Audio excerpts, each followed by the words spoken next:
warahmatullahi wabarakatuh. Pemirsa Islam sejati, tidur adalah salah satu aktivitas relaksasi harian terpenting. Dengan tidur yang cukup, seseorang dapat melakukan tugasnya sehari-hari dengan maksimal.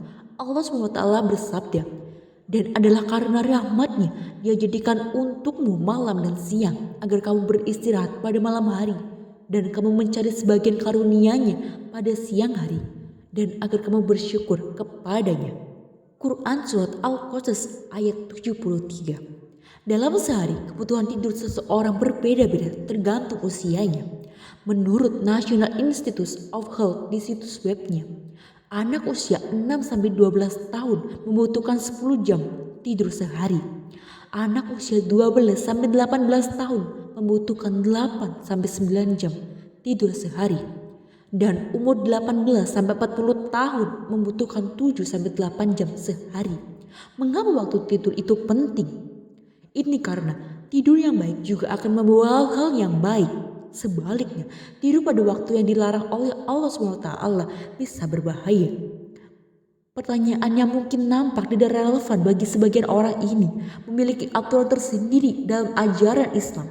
Rasulullah bersabda bahwa ada kalanya tidur itu diharamkan dan Anda harus memahaminya agar tidak tidur di waktu terlarang dan mengajari anak-anak Anda melakukan hal yang sama.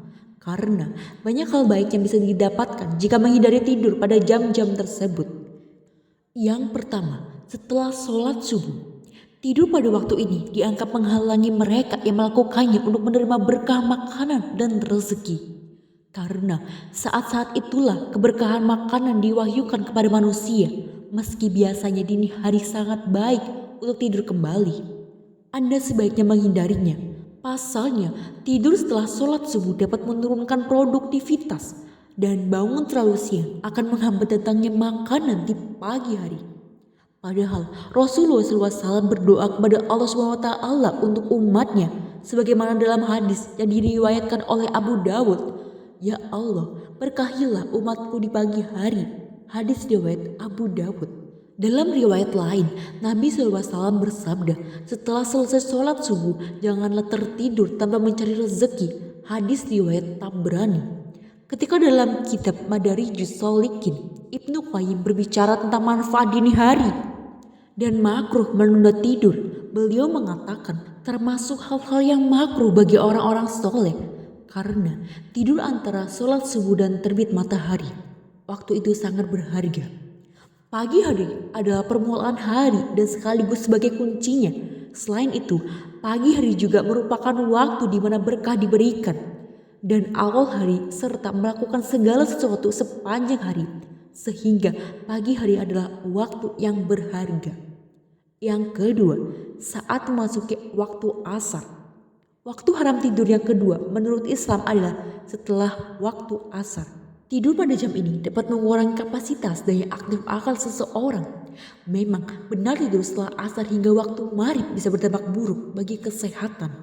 Misalnya menimbulkan penyakit, menimbulkan kecemasan, bahkan menimbulkan kebingungan. Seperti yang dijelaskan dalam hadis Aisyah radhiyallahu anha. Nabi bersabda, barang siapa tidur setelah sholat asar akan kehilangan akal sehatnya. Dia tidak akan menyalahkan siapapun kecuali dirinya sendiri. Selain itu, umumnya orang tidur setelah asar hingga maghrib akan merasa lelah. Yang ketiga, sebelum sholat isya. Dalam hadis disebutkan sesungguhnya Rasulullah tidak tidur sebelum sholat isya dan berbicara setelah sholat. Hadis riwayat Al-Bukhari. Makruhnya tidur sebelum sholat isya.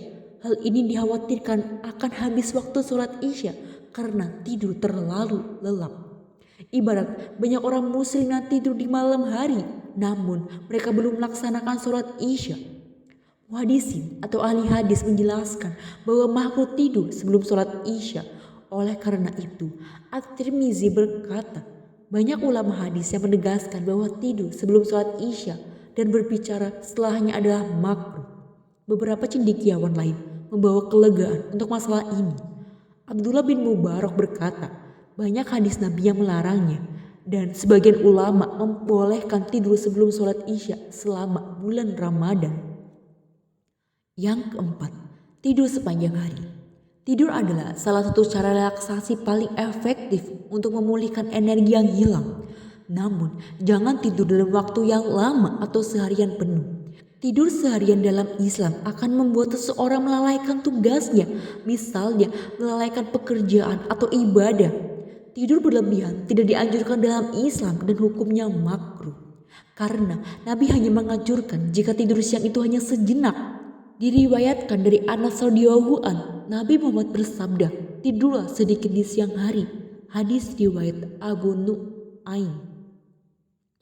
Dan terlalu banyak tidur dapat membunuh hati, mengganggu kesehatan tubuh, dan menyebabkan kemalasan. Islam melarang tidur berjam-jam, pasti ada alasan buruk dan baik. Untuk itu, ubahlah kebiasaan tidur yang buruk agar daya tahan tubuh Anda maksimal. Yang kelima, tidur setelah makan. Setelah makan, tentunya perut akan kenyang. Rasa puas ini akan membuat orang lebih mudah terlelap, sehingga banyak orang yang langsung terlelap setelahnya. Ini adalah waktu tidur yang dilarang dalam Islam. Pasalnya, tidur setelah makan bisa membahayakan tubuh. Tidur selama waktu itu juga dapat mengganggu sistem pencernaan, memberikan tekanan yang tidak baik pada perut sehingga makanan naik ke kerongkongan. Tidur setelah makan juga dapat menyebabkan diabetes dan menambah berat badan. Ini juga mempengaruhi peningkatan tekanan darah. Kadar kolesterol darah yang tinggi dapat memicu stroke. Dari Aisyah radhiyallahu an dan Nabi Muhammad bersabda, "Janganlah tidur setelah makan karena ini bisa membuat hatimu keras." Hadis riwayat Abu Nu'aim. Oleh karena itu, sebaiknya berikan sekitar 1-2 jam setelah makan jika ingin tidur. Itulah beberapa waktu tidur yang dilarang dalam Islam. Tidak diragukan lagi bahwa setiap perbuatan telah diatur dengan baik dalam agama Islam. Dan sesungguhnya dalam setiap perbuatan atau aturan tersebut sudah jelas alasan dan tujuannya, serta kelebihan dan kekurangannya. Demikian yang bisa saya sampaikan. Kurang lebihnya mohon maaf. Wabillahi taufiq wal hidayah. Wassalamualaikum warahmatullahi wabarakatuh.